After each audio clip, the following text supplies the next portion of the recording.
Yap, perkenalkan, saya Muhammad Nova Faruk. Pada video kali ini, saya ingin membahas beberapa rumusan masalah, khususnya pada sektor perekonomian. Mungkin pertanyaan-pertanyaan ini masih hangat dan menarik untuk dibahas.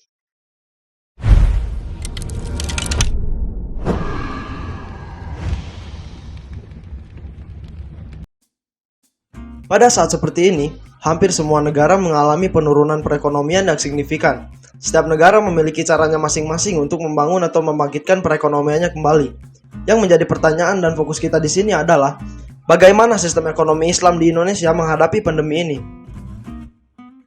Solusi pertama yang bisa sistem ekonomi Islam tawarkan adalah penyaluran bantuan langsung tunai yang berasal dari zakat, infak, dan sedekah, baik yang berasal dari unit-unit pengumpul zakat maupun dari masyarakat.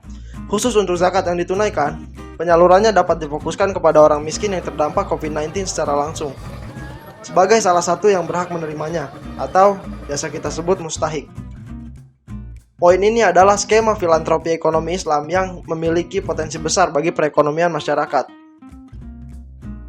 Tetapi di samping itu, realita tidak selalu berjalan sesuai ekspektasi. Realisasi zakat dari Basnas tercatat hanya 8,1 triliun rupiah pada akhir tahun 2018.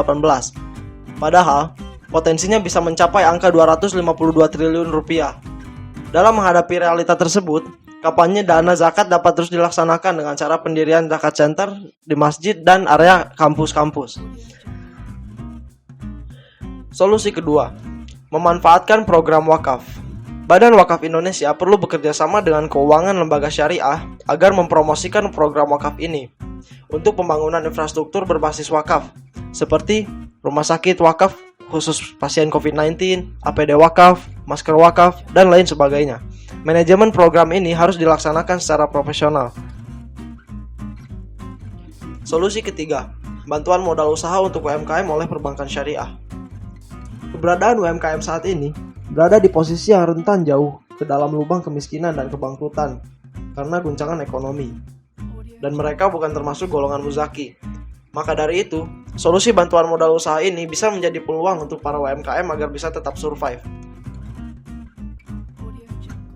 Lanjut pada pertanyaan nomor 2. Apa dampak positif dari merger BNI Syariah, Mandiri Syariah, dan BRI Syariah menjadi BSI Syariah untuk masyarakat?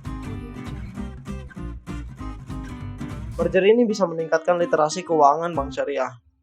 Mengingat Indonesia adalah negara dengan mayoritas muslim, maka masyarakat harus tahu tata cara menyimpan uang di bank secara syariat Islam.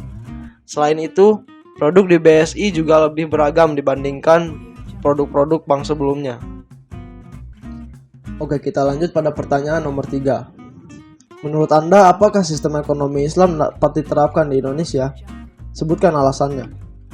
Menurut saya, jelas sistem ekonomi Islam sangat bisa dikembangkan di Indonesia. Kenapa? Karena Indonesia punya penduduk dengan mayoritas penduduk beragama Islam.